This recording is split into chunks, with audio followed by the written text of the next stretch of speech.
Welcome back, everyone. We are going to dive right in. Hoog E Arts. Beginning of this week, we started a team of 6 monstrous Pokemon. There'll be an info card somewhere on this screen, and be sure to watch that to see how that turned out. Or just wait till the end of this video and see monstrous team. So here's Pokemon number 4.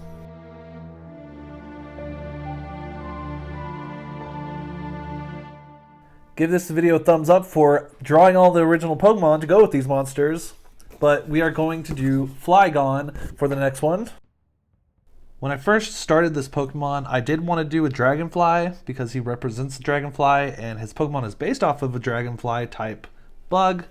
But his typing is actually Dragon, so I actually wanted to get away from that design and it wasn't working out. So I really just did like a dragon with all his really rememberable features so it looks like him.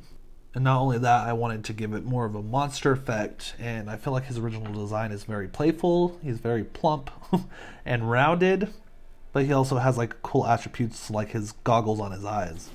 So he does have like globe eyes on with like broken glass, and he has scales to really bring out some texture on his skin. And of course, like the diamonds on his wings and on his tail, but his wings are very torn up, like they're made of a different, less hard surface than his actual dragon skin. I also was requested to use only alcohol markers for these pieces, so I did go out of my way to get these very cheap off-brand alcohol markers. They are called MEM Office, and I plan to do a review over these this coming Wednesday, so look forward to that. Because they were literally $30 as opposed to a few $100 for 80 markers. So that's a pretty good deal. But there are some cons to them, so I do want to share that with you this coming week. With that said, using alcohol markers, you want to have several layers of colors. You usually want to have at least 3. You have your light, you have your medium, and then you have your shadow. And you want to be very aware of where your highlights are going to be because you want to leave those white. And if you do leave too much white, you can always slightly go in with your lightest color. I did use 4 colors for the dragon skin just because I wanted to bring that pastel into the wings, kind of to mimic the original design and really bring it back into the skin so it kind of has that cohesive look. Then he has that green color that I have on his horns, and it mimics onto his knee pad in the back and his bottom foot. So like in his original design, it does have a little variation in green color. My favorite thing about using alcohol markers is that I could get thinner lines, and I think that did bring out more of the monster effect, rather than really thick, dark lines that come off almost cartoony. But the last thing you want to do is go ahead and give him a light shadow with light gray, with darker grays being closer to his body, where his feet touch the ground. I got a little smarter this round, and I taped the original Pokemon to the picture so you can see it better. But here he is, and I am so happy with this dude. Like, he looks so good. I honestly I'm not even sure if you call this monster because he just looks really cool. And if I had a Pokemon that looked like this, I would just keep it everywhere I go. This is probably my favorite dragon type, and I did him some justice by drawing him like this.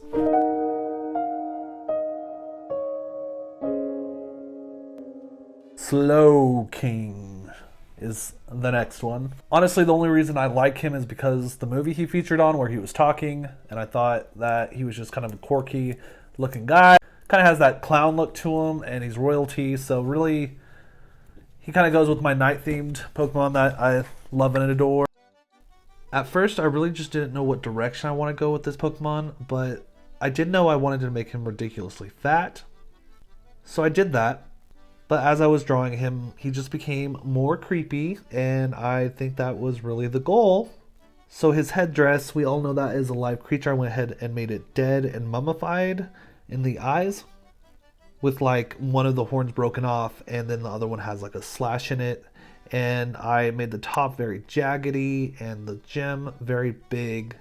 In his original design, he has these very beady eyes with like huge whites on them, so I went ahead and made the whites a part of his skin that I'm going to leave white, while the rest has that very pink color that we all know.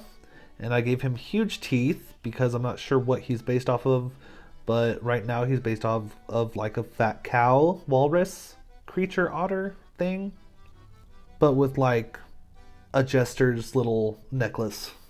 A lot of things finally turned out on this piece. I think I drew him like 3 or 4 times, but on this final draft, he really just got as scary as I could possibly make him, I think.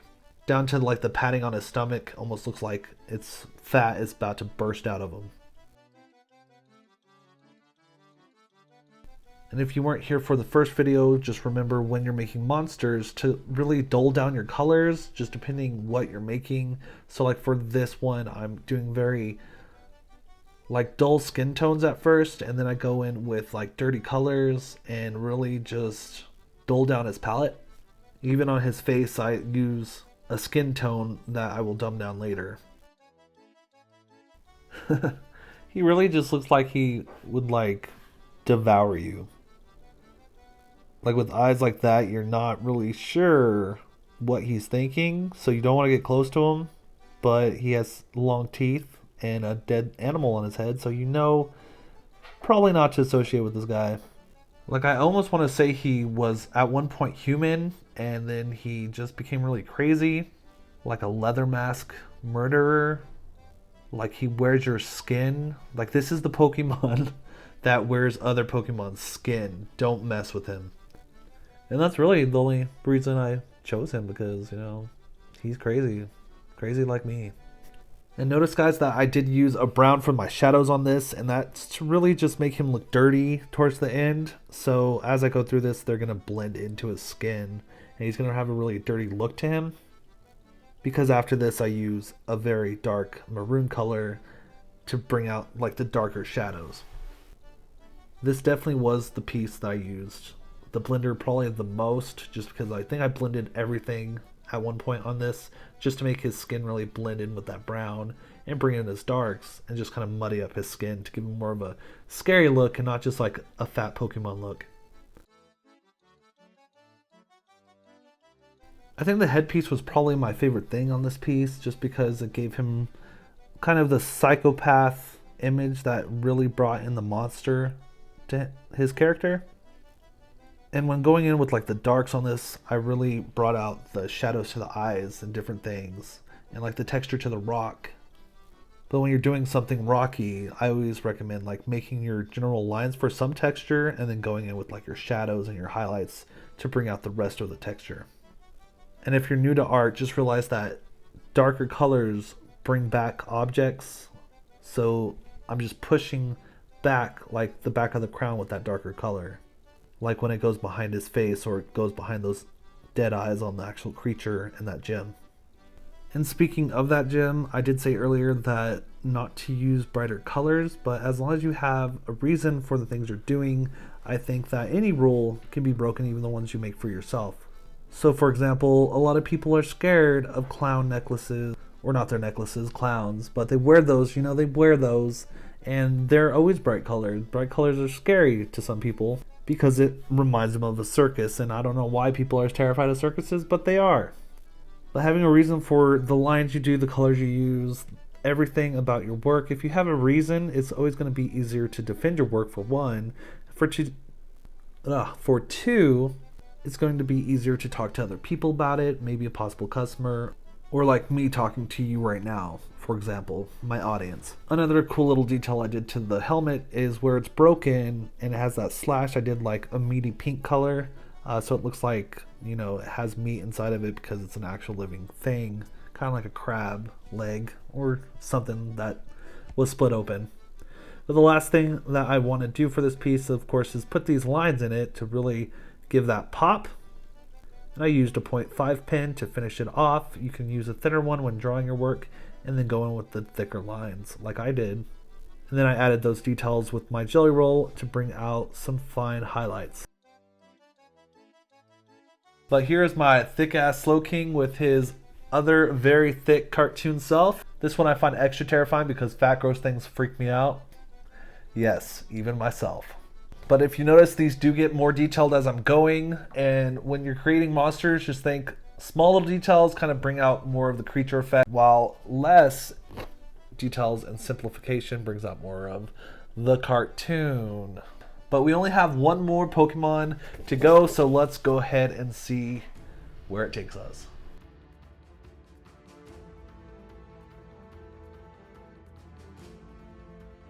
Coming up next is Caviar, or in America, Cavalier. If you've seen my logo, you can probably understand the aesthetic I have with this one. It has the Sparta helmet, and it's the night, so it goes with my night-themed Pokemon. Down to the finale. So we have Caviar, and I did a lot of things to him. I added his helmet to look like those weird mushrooms that you would find in like a forest or a cave or whatever, but really I just looked up like snail shells, and I kept seeing mushrooms, and then I thought, oh, those weird mushrooms kind of look like his helmet, but I'm gonna make them super bright red. And there I am breaking my rule again. But if you think of like bugs and things, the ones with bright colors usually are there for a reason, because they're poisonous or whatever other reason, to defend other bugs off of them. So in bug terms, bright colors are actually pretty scary. So I had that in mind when I was creating this piece, and to kind of move back to his original design.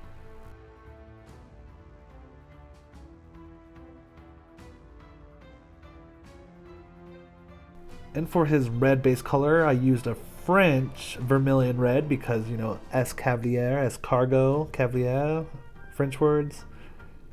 No one? Okay.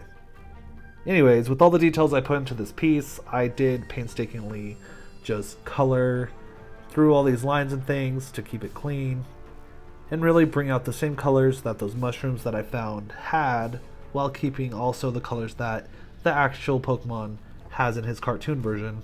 So in my monster version, he is wearing a helmet made out of a mushroom, as well as like his little tailcoat thing is based off of a mushroom. And that's kind of just bringing in like a little bit of realism, but not really.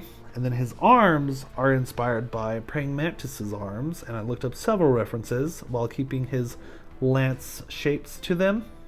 But instead of looking like something he put on, it's more of like it's part of his arm, and he can use his little flapper pieces or his mantis blades, I guess they'd be called.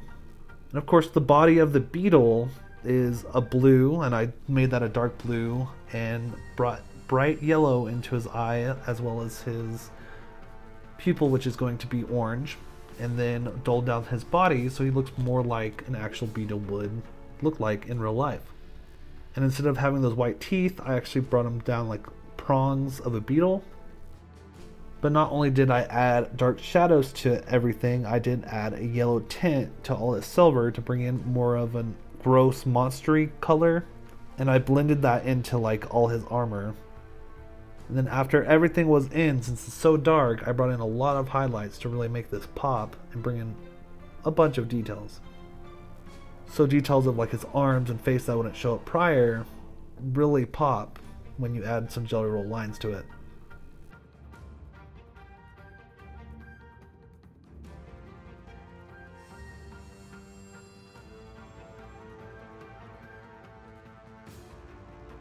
Here is Caviar and his monstrous form. I'm pretty happy with all of these. They turned out pretty awesome, and I feel like the more I did them, the better they got. Go in the comments and tell me what Pokemon you would monsterify. Actually, how about every 1,000 likes I do 3 more Pokemon from separate generations, and I'll just mix up like themed generations or like Eevee evolutions or something. But here it is, my monstrous team of 6 ghouly Pokemon to wreak havoc in the Pokemon monster world.